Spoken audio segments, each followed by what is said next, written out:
మొన్నటి ముస్లింల ఫెస్టివల్ అయినటువంటి మొహర్రం దినాన అంటే లాస్ట్ ఫ్రైడేన ఒక భయంకరమైన ఉగ్రదాడి కూడా జరిగింది. 15,000 మందిని చంపేయాలని ఫయాజ్ ప్రేమ్జీ అనే వ్యక్తి ట్రై చేశాడు. ఇతను ఇరాక్, ఇరాను ఇలాంటి దేశాల్లో కొన్నాళ్ళు తిరిగి వచ్చాడంట. ఆ తర్వాత బీబీఏ కూడా చదువుకున్నాడు, అంటే ఉన్నత విద్యావంతుడే. కానీ ముఖ్యంగా మహిళలు, అలాగే ఆ రోజు ఫెస్టివల్లో ఎవరైతే పార్టిసిపేట్ చేస్తున్నారో వాళ్ళందరినీ కూడా టార్గెట్ చేసుకొని ఒక 15,000 మందిని చంపేయాలి అని ఫిక్స్ అయ్యాడు. దీనికోసం ఆన్లైన్లో జింక్ పాస్పేట్ అంటే ఎలుకల మందు అంటారు కదా, దాన్ని తీసుకున్నాడు. కొన్ని క్యాప్సూల్స్ తీసుకున్నాడు, సొంతంగా తయారు చేశాడనమాట. కొన్ని వేల కొలది తయారు చేశాడు. ఆ తర్వాత పోలీసులు వాటిని మొత్తం స్వాధీనం చేసుకున్నారు అనుకోండి. వీటిలన్నింటినీ కూడా ఏం చేశాడంటే అక్కడికి వచ్చిన వాళ్ళ మీదకి చాక్లెట్లుగా విసిరాడు, ఇమ్యూనిటీ బూస్టర్స్గా విసిరారు. కొంతమందికి డైరెక్ట్గా చేతికి ఇచ్చాడు. అలా ఒక 11 మంది అస్వస్థతకు గురయ్యారు. చాలా డేంజరస్ కెమికల్ ఇది, దీనికి యాంటీడోస్ కూడా లేదు. అలాంటి ఒక పదార్థంతో విషాన్ని క్యాప్సూల్స్ రూపంలో తయారు చేసి మారణహోమం సృష్టించడానికి ట్రై చేశాడు.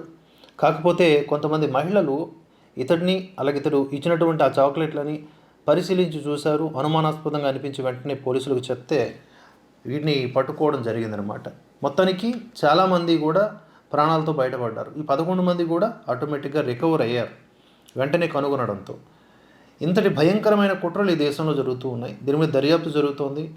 మనకి తేటతెల్లం అవ్వాలి, ఎందుకు ఇతడు మొహర్రం రోజునే టార్గెట్ చేసుకున్నాడు. అలాగే ఇక్కడ పేరు కూడా మరొకసారి చెబుతున్నా, ఫయాజ్ ప్రేమ్జీ. అంటే ఇతను కూడా ఒక ముస్లిమే అయ్యుండి కూడా ముస్లింల పండుగ రోజు ముస్లింలను చంపాలనుకున్నాడా, లేకపోతే అందులో హిందువులు ఏమన్నా పార్టిసిపేట్ చేస్తున్నారని కోపమా, లేకపోతే ఏమన్నా ఇస్లాంకి విరుద్ధంగా వాళ్ళందరూ కూడా ఏమన్నా కార్యక్రమాలు చేస్తున్నారనే ఆలోచనన?